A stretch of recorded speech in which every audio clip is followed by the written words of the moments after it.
Hello and welcome to everyone. Today we will start Coulomb's law. So, what is Coulomb's law? First of all, we'll discuss about that. Actually, जब कभी भी अपन Coulomb's law के ऊपर बात करते हैं, तो अपन सबसे पहले क्या देखते हैं कि इन दैट वन कोई भी दो चार्जेस होंगे Q1 और Q2. किसी भी एरिया में अगर अपने पास दो कोई भी Q1 और Q2 कोई भी Q3 Q4 कोई भी दो चार्जेस हो, तो उन दो चार्जेस के बीच में क्या होगा कि कुछ ना कुछ फोर्स लगेगा, है ना। अब वो फोर्स क्या होगा, डिपेंड करेगा चार्ज के नेचर पे। जैसे मेरा एक एरिया ले लिया है, इसमें यहाँ पर मेरे पास Q1 है, यहाँ पर Q2 है, तो इन दोनों पॉइंट्स के बीच में कुछ फोर्स लगेगा। ये जो फोर्स लगेगा F, ये डिपेंड करेगा इन दोनों के नेचर के ऊपर। ये दोनों पॉजिटिव है, दोनों नेगेटिव है, दोनों से एक पॉजिटिव है कोई एक नेगेटिव है, तो उसके भी यहाँ पर वो होगा। तो वो क्या होगा, फोर्स ऑफ अट्रैक्शन और रिपल्सन, दोनों में से कुछ भी हो सकता है, ठीक है, नेचर वाइज। अब ये क्या कह रहा है कि ये जो फोर्स होगा ये क्या करेगा, इन दोनों चार्जेस के प्रोडक्ट के प्रोपोर्शनल होगा। इट मींस एफ जो होगा वो प्रोपोर्शनल होगा Q1 और Q2 के, ठीक है।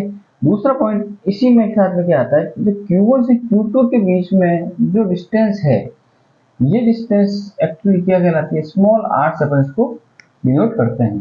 तो ये कह रहा है कि जो फोर्स लग रहा है F, ये क्या कह रहा है, इसके जो इसकी डिस्टेंस है इसके स्क्वायर के इनवर्सली प्रोपोर्शनल होता है।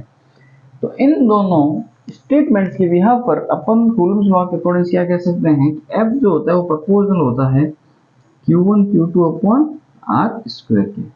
अब जब कभी भी अपन इसकी प्रोपोर्शनलिटी कांस्टेंट को इक्वलिटी में कन्वर्ट करते हैं, तो यहाँ पर K आ जाता है, K is equal to Q1 Q2 upon r square, ठीक है। यहाँ पर K आ गया। अब ये K क्या है, K एक इक्वलिटी कांस्टेंट है। क्या है ये,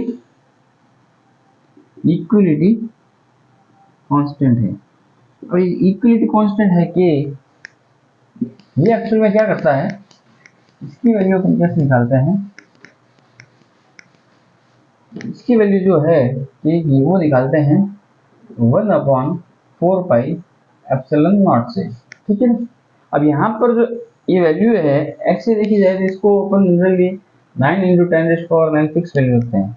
और इसकी यूनिट क्या होगी K की, ऐसे तो जनरली K यूनिटलेस वगैरह होते हैं, पर यहाँ पर अगर अपन K की यूनिट निकालेंगे क्या होगी। सपोज मैं यहाँ पर देखूँ कि जो आपकी K की वैल्यूज है, इसमें मैं ऐसे लिख दूँ अगर से K is equal to F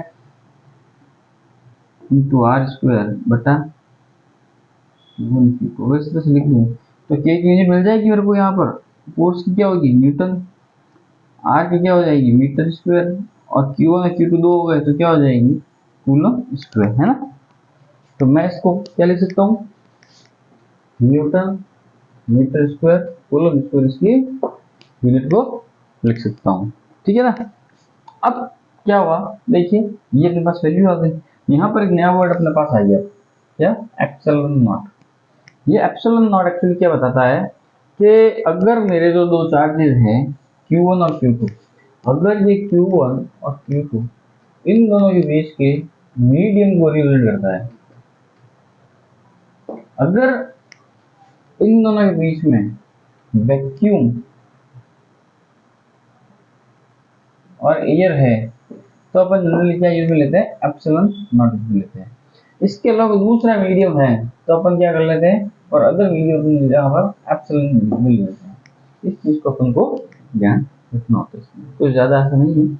यहाँ पर क्या होगा, K की वैल्यू आ गई तो अपन यहाँ पर F की वैल्यू कैसे ले सकते हैं, अगर 1/4 pi epsilon not dot suppose एक का क्या देखो मीडियम दिया हुआ है, तो ये तो सब एयर के लिए हो गया अपना, किसी एयर या वैक्यूम के लिए।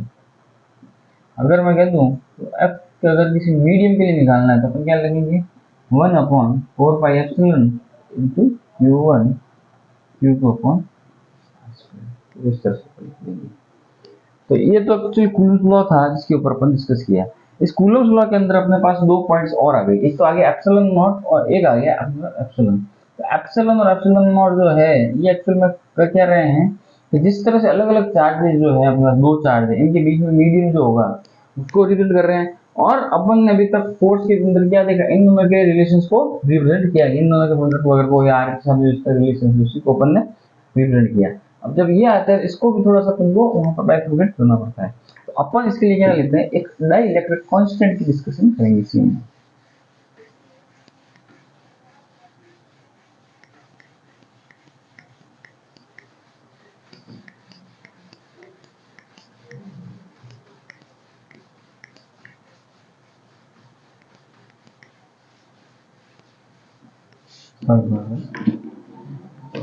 Now we discuss about dielectric constant. Dielectric constant को अपन जनरली एप्सिलॉन आर से रिप्रेजेंट करते हैं। किससे रिप्रेजेंट करते हैं, एप्सिलॉन आर से। अब एक्चुअली एप्सिलॉन आर है क्या, एप्सिलॉन आर कुछ नहीं है, जो आपका दो तरह की फोर्स है अपने पास, है ना। एक तो आ गया किसके लिए, फॉर एयर ऑब्लिक वैक्यूम, और एक आ गई सीधी मीडियम के लिए। तो ये क्या कह रहा है कि इन दोनों जो फोर्स की वैल्यू आ रही है अपने पास, इन दोनों फोर्स की वैल्यू के बिहाफ पर अपन क्या कर सकते हैं, डाइलेक्ट्रिक कांस्टेंट की वैल्यू को फाइंड आउट कर सकते हैं। तो डाइलेक्ट्रिक कांस्टेंट अगर मैं वैल्यू पुट करता हूँ, क्या आ जाएगा 1/4 pi epsilon not dot q1 q2 upon r square whole divided by 1/4 pi epsilon dot q1 q2 upon r square. अब ये जो वैल्यूज है सारी यहाँ चली जाएगी और ये वैल्यू सारी यहाँ चली जाएगी, है ना। तो मैं क्या कर सकता हूँ, ये जब ऊपर से होगी तो इससे क्या कर सकता हूँ, ये r स्क्वायर से r स्क्वायर कट गया, q1 q2 कट गया, पाई से पाई, 4 से 4 कट गया और एप्सिलॉन ऊपर चला जाएगा, है ना। तो क्या आ जाएगा मेरे पास, एप्सिलॉन अपॉन एप्सिलॉन नॉट। तो एक रिलेशन बन गया है, epsilon r is equal to epsilon upon epsilon not, है ना। इससे अपन इसको निकाल सकते हैं।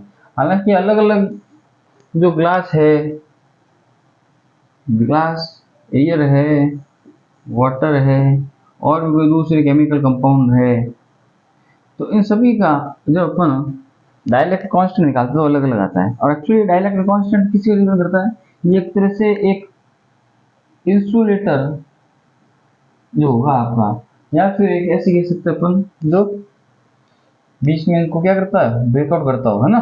तो डाइलेक्ट्रिक कांस्टेंट इंसुलेटर का काम करता है। इस चीज को थोड़ा अपन को ध्यान रखना है, जो क्या करेगा कि एक बीच में नॉन कंडक्टिंग पाथ प्रोवाइड करा देगा आपको।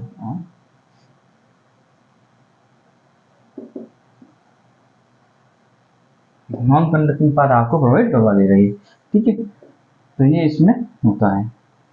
आज के लिए आई होप सो इतना सफिशिएंट है। Thank you very much. आगे का नेक्स्ट क्लास में